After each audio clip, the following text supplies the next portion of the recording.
تھا۔ سلسلہ تعلیم منقطع کرنے کو جی نہیں چاہتا تھا۔ خیال تھا کہ کچھ مزید پڑھ لیں تو کسی مقام پر پہنچ جائیں گے۔ اس خیال کے زیر اثر آپ پھر کالج چلے گئے اور پڑھائی کا سلسلہ پھر شروع کر دیا۔ مذکورہ کیفیات بھی پوری شدت کے ساتھ جاری تھی۔ ہر وقت گریہ اور رقت جاری رہتی۔ آپ نے بہت کوشش کی کہ کسی طرح طبیعت پر قابو حاصل ہو جائے، لیکن ناکام رہے۔ ان کیفیات کا مقابلہ کرنے کی مزید ہمت آپ میں نہ رہی۔ اب مجبوراً کالج چھوڑنا پڑ گیا۔ چنانچہ آپ لاہور سے شورکوٹ کے راستے سیدھے حضرت سلطان العارفین رحمت اللہ علیہ کے مزار مقدس پر پہنچ گئے۔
درویشوں کے ہمراہ صرف آدھے پیٹ خشک روٹی کھاتے، زمین پر سوتے اور عتق گودڑی اور تہبند پہننے کے سوا کچھ میسر نہ تھا، لیکن اس کے باوجود آپ کا دل مطمئن، آنکھیں پرنور اور روح مسرور تھی۔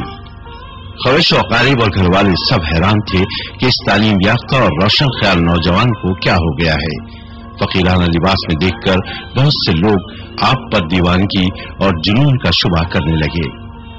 جن لوگوں نے آپ کو زمانہ طالب علمی میں کالج کے اپ ٹو ڈیٹ لباس میں دیکھا تھا، ان کی نگاہیں آپ کو اس حالت میں دیکھ کر ششدر رہ گئیں، لیکن آپ کو ان باتوں کی مطلق پرواہ نہ تھی۔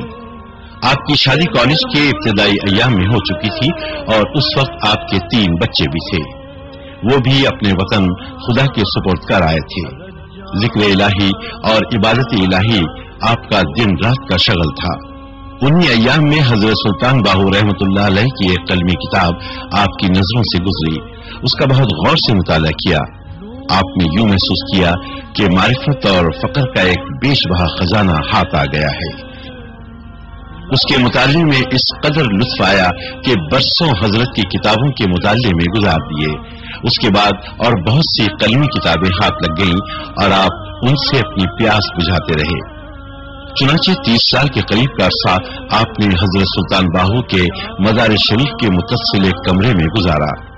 ان 30 سالوں میں آپ نے مختلف قلمی کتابیں حاصل کی، ایک ایک نسخے کو کئی بار نقل کیا اور سینکڑوں بار پڑھا، لیکن طبیعت سیر نہ ہوتی تھی اور آخری وقت تک سیر نہ ہوئی۔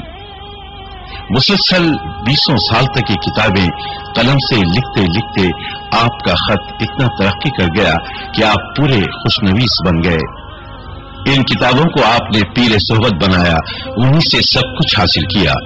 ان کتابوں کی کتابت کے دوران بعد میں یہ حالت ہو گئی تھی کہ دن کے وقت آپ کو سلوک کے جس مقام حال، منزل اور جس باطنی اور روحانی معاملے اور واقعے کو لکھنے کا اتفاق ہوتا، رات کو حضرت سلطان باہو رحمت اللہ علیہ کی باطنی توجہ اور نوری نگاہ سے وہ منزل اور مقام طے ہو جاتا اور تحریر شدہ باطنی معاملہ اور واقعہ آپ پر منکشف ہو جاتا۔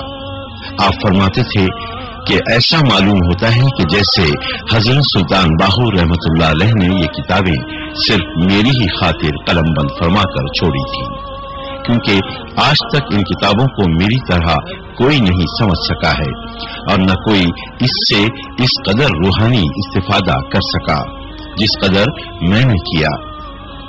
اور یہ حقیقت ہے کہ حضرت سلطان العارفین سلطان باہو کی کتابوں کی حقیقت سے دنیا کو متعارف کرانے اور ان کے فقر سے طالبان راہ